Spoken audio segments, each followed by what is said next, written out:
If you're a bishop or a priest or a deacon and you're doing the sacrament of baptism pertaining to young kids, not just young kids, but like infants, babies, there's a part of the ritual which is really relevant called the Ephphatha rite. And literally it means be opened.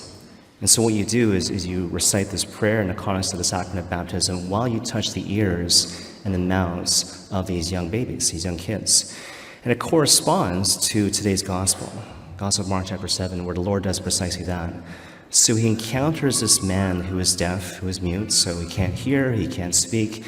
And again, more to the point, he touches his ears, he touches his mouth, while saying, Ephphatha, be opened.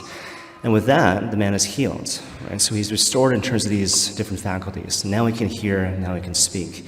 And the symbolism that's being conveyed through the sacraments is this idea that hopefully one day in the future, this child, this group of children who are receiving the sacrament of baptism, they will be able to receive the fullness of the gospel and in time proclaim that same gospel with confidence, with vigor, especially in the context of apologetics and evangelization. I love that particular example because it really helps to frame this wider discussion about the already but the not yet. So the whole idea is that right now, already, you are invested with enormous power, grace, potential.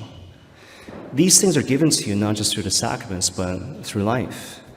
The grace of the present moment, grace and power conveyed to you through people, through circumstances, through prayer.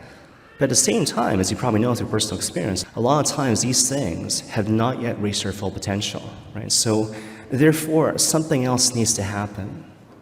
There's something else that needs to happen for these things, these instances of grace and power and potential to come to completion. And the question is, what is that?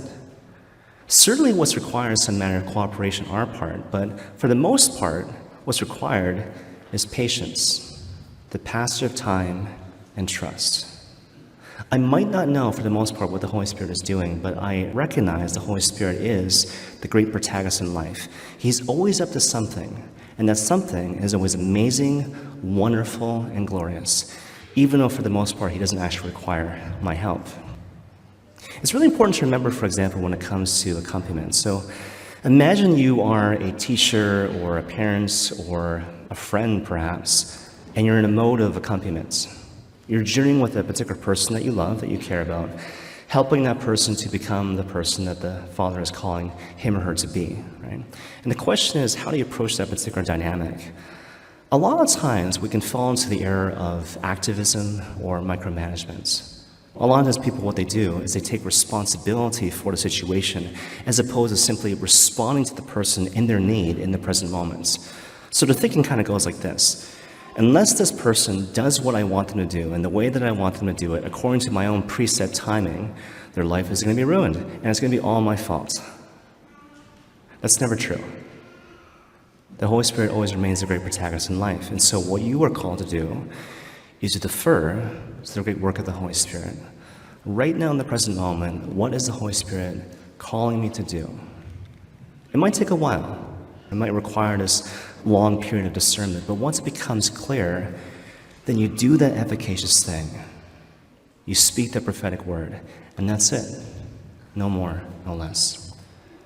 To further illustrate the point, I want to give you a movie example. So, as I mentioned at the outset, I was on vacation, and something I like to do during vacation is just watch old movies that I've seen before in the past, especially on YouTube. Not the entire movie, but part of it. So when I was on vacation, I saw a clip from this movie I saw a long time ago called Wonder Woman 1984. Wonder Woman 1984. So basically it's a sequel to the original Wonder Woman starring Gal Gadot and Chris Pine.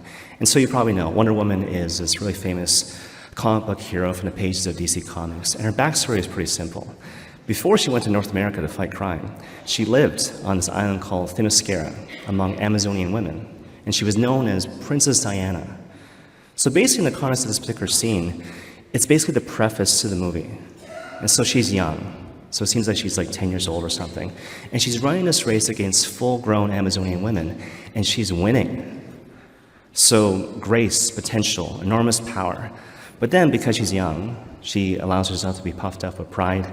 She gets distracted, she hits her head on a branch, she falls off her horse, and now instead of being first, she's like running last. And so she still wants to win, so what she does, she cheats. She takes a shortcut, and now she's back in the lead. And she's about to cross the finish line when all of a sudden her mentor, the general of the local army, grabs her by the scruff of the neck, pulls her back from the finish line, and allows the other people to win the race. And so she's just sitting there, like, pouting. And she complains to the general, "If you didn't do this thing, I would have won." And the general says, "No, you didn't win. You took the short path. You cheated. And that's the truth. And the truth is all that matters." And then she goes on, "Diana, you're not ready to win right now, but that's okay. There's no shame in that. The only shame is knowing the truth and failing to correspond to it. No true hero is ever born from lies." And with that, she leaves, exit stage right. Then all of a sudden, the queen shows up, and Diana is still pouting. She's sitting on the floor.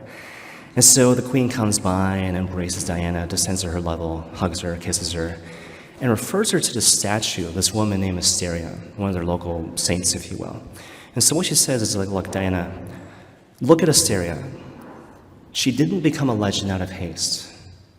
She became a legend through true acts of courage, patience, diligence, and the courage to face the truth. One day, a long time from now, all your dreams will come true. And on that day, everything will be different." Now, I just love that scene. I love that movie. And I want to make sure you get the right point of it all. So right now, in the present moment, we are vested with enormous power, grace, potential. And yes, there is something we're called to do to unlock that power. But the particular mode of cooperation we're called to bring to bear is not necessarily what you might expect. It's not something flashy. It's not about resolving a thing in one big moment, because oftentimes, if you think about it, that is symptomatic of a certain impatience and lack of trust in the Lord, right? What's required is something simple, hidden, and seemingly insignificant, which bears fruit over a long period of time. So, for example, corresponds to the duty of the moment. Right now, where does the Lord want me to be? What does He want me to do? Am I attentive to the few things He wants me to do carefully and well? Do I have this habit of prayer where I constantly expose myself to the truth? Do I have this corresponding desire in my heart to conform myself to that same truth, as is revealed to me progressively based on my capacity to receive? And then finally, do I have patience? Patience, which is symptomatic of a deep trust in the power of the Holy Spirit.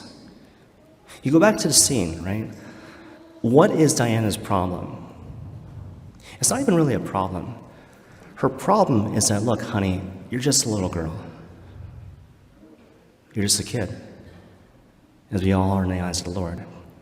And I know you want to become strong and win the race like right away, but that's not how it works. You can't rush spiritual maturity. And so if you want to cooperate with the work of the Holy Spirit, be patient, especially with yourself. Give yourself time and space. And trust the Holy Spirit. What He's begun in time, He will ultimately bring to completion.